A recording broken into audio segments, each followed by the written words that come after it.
দেশি মুরগি পালন নিয়ে আমাদের মনে কিন্তু অনেকের সংকোচ। শীতকাল আসলেই আমরা কিন্তু ধরে নিই যে ম্যাক্সিমাম মুরগি কিন্তু আমাদের মারা যাবে, এই একটা চিন্তা চেতনা আমাদের মাঝে কিন্তু সবসময়ের জন্য কাজ করে যে শীতকাল আসছে, আমাদের মুরগিগুলা 16 আনা বাঁচবে না। তো এই ধারণা আসলে সঠিক না বেঠিক, এটাই আজ সম্পূর্ণ আপনাদের সাথে তুলে ধরার চেষ্টা করব যে আসলে শীতকাল দেশি মুরগির জন্য মৃত্যুর কাল নাকি বেঁচে থাকার কাল।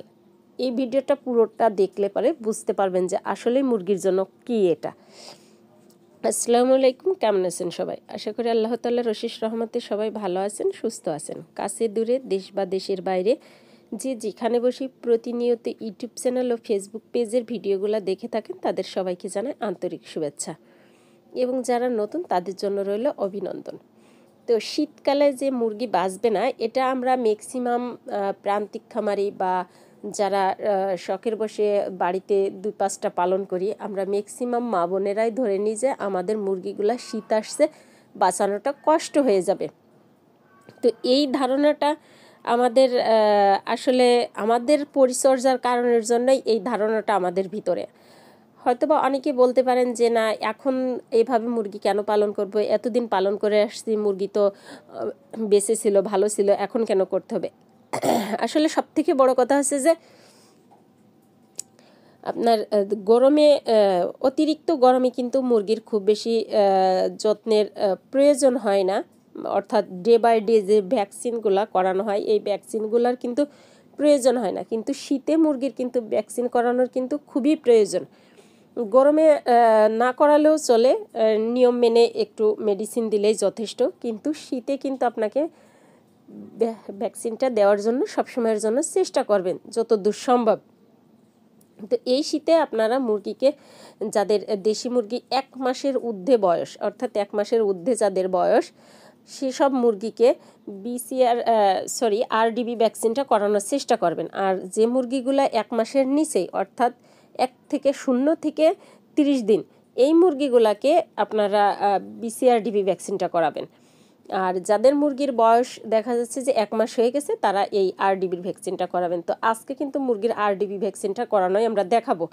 তো মুরগির যে দেশি মুরগির আরডিবি ভ্যাকসিনটা করাইতে হলে অবশ্যই কিন্তু আপনারা পানিটা হয় ফুটন্ত পানি ঠান্ডা করে নিতে হবে, নয়তো বা ফিল্টার কোনো পানি, অর্থাৎ বিশুদ্ধ পানি অথবা মিনারেল ওয়াটার, যাই হোক বিশুদ্ধ পানি দিয়েই কিন্তু আপনাদেরকে এই আরডিবি ভ্যাকসিনটা তৈরি করতে হবে। তো এই একটা ভ্যাকসিনে 100টা মুরগিকে দেওয়া যাবে এই আরডিবি ভ্যাকসিন। তো আমি যে এখানে একটা সিরিঞ্জ নিয়েছি, এটা কিন্তু 10 সিসির একটা সিরিঞ্জ, অর্থাৎ 10 মিলি করে পানি কিন্তু এটাতে থাকে, অর্থাৎ আমাকে 1 মিলি ওষুধ কিন্তু একটা মুরগির জন্য। তো এখানে 10 মিলি যেহেতু আছে, তো 10 মিলি ওষুধে আপনার কিন্তু যে ওষুধটা আপনার 1 সিরিঞ্জে হবে, তাহলে আমার 10 সিরিঞ্জ নিলে কিন্তু আমার 100 ml 100 মিলি কিন্তু হয়ে যাবে। তো এইভাবে আপনারা অবশ্যই, আপনার যদি মুরগি যদি 5টাও থাকে তবুও এই ওষুধটা তৈরি করার নিয়ম কিন্তু একই, কারণ এই একই নিয়মে কিন্তু আপনাকে ওষুধটা তৈরি করতে হবে। 5টা মুরগি থাকলেও যে নিয়ম, 100টা মুরগি থাকলেও সেই একই নিয়মে একই পরিমাণে পানি দিতে হবে। তো ওষুধটা গলানোর পর যে আপনার সুন্দরভাবে পরিষ্কার পরিচ্ছন্ন পানি দিয়ে গলানোর পরে ওষুধটা যেভাবে ভ্যাকসিনটা আর কি আপনারা দিবেন, মুরগির পাখার নিচে দেখবেন যে মাংস আছে কিন্তু সেইখানটাতে পশম কম, ওই জায়গাটা দেখে কিন্তু আপনারা মুরগিকে ভ্যাকসিনটা করানোর চেষ্টা করবেন। আর যদি মনে করেন যে না, আমি মুরগির পাখার নিচে যেখানটাতে পশম আছে ওইখানটাতে দিব না, পায়ে দিব, তাহলে অর্থাৎ রানে দিব, তাহলে আপনারা রানেও দিতে পারেন। তবে রানে দিলে সেক্ষেত্রে দেখা যাচ্ছে যে একটা আমার কাছে যেটা মনে হয়েছে যে একটু প্রবলেম হবে না, বাট হাঁটতে গেলে মনে হবে যেন একটু ব্যথা ব্যথা অনুভব করবে মুরগিটা। আর যদি আপনি পাখার নিচে দেন সেক্ষেত্রে কিন্তু এই অনুভবটা হবে না, কারণ মুরগি কিন্তু পায়ের উপর ভর করেই হাঁটে। আপনি পায়েও দিতে পারবেন, কিন্তু সবথেকে বেস্ট হবে আপনার পাখার নিচে, এই যেখানটাতে আপনার পশম নাই, পাখাটাও ধরবেন, ধরার পরে দেখবেন যে পাখার নিচে মাংসের কিন্তু একটা জায়গাতে পশম থাকে না। তো ওই জায়গাতে ভ্যাকসিনটা দেওয়ার চেষ্টা করবেন। অবশ্যই মুরগির কিন্তু ভ্যাকসিন দেওয়ার সময় দেখে নেবেন যে ওইখানটাতে কোনো শিরা আছে কিনা। যদি শিরা থাকে তার থেকে সরিয়ে বিপরীত জায়গাতে একটু সরিয়ে দিবেন, কারণ শিরার পারে যেন না যায়।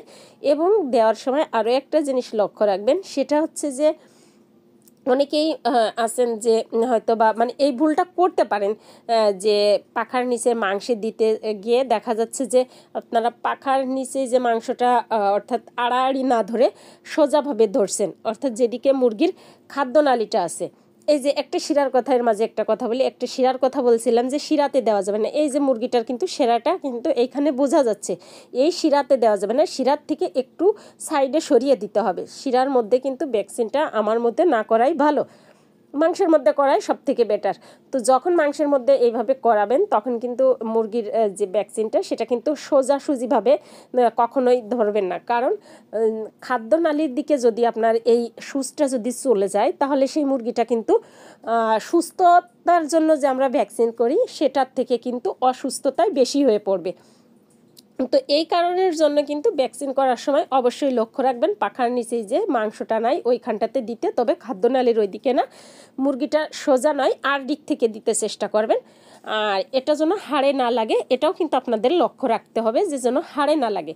তো এই নিয়মে আপনারা যেভাবে দেশি মুরগিগুলো পালন করছেন তারই পাশাপাশি যদি এই নিয়মে আপনারা দেশি মুরগিগুলো পালন করেন তাহলে এই শীতে আমার মনে হয় না যে একটা দেশি মুরগিও মারা যাবে। তারপরেও চেষ্টা করতে হবে, বাদ বাকি হায়াতের মালিক মহান আল্লাহ তাআলা, কখন মারা যাবে আর কখন জীবিত থাকবে এটার আসলে গ্যারান্টি দেওয়া যায় না। তবে উপর আল্লাহ তাআলার রহমতে এতটুকু আশা করা যায় যে মুরগিগুলো সুস্থ থাকবে, ভালো থাকবে। শীতকাল মৃত্যুর কাল হয়ে দাঁড়াবে না মুরগির জন্য, এটা বেঁচে থাকার কাল হয়ে দাঁড়াবে। সবথেকে বেশি শীতে কিন্তু দেখবেন যে মুরগি রোগাক্রান্ত হয় কম, কিন্তু যখন দেখবেন যে হালকা শীত না গরম, ওই টাইমটাতে দেখবেন যে মানুষ যেরকম রোগাক্রান্ত হয়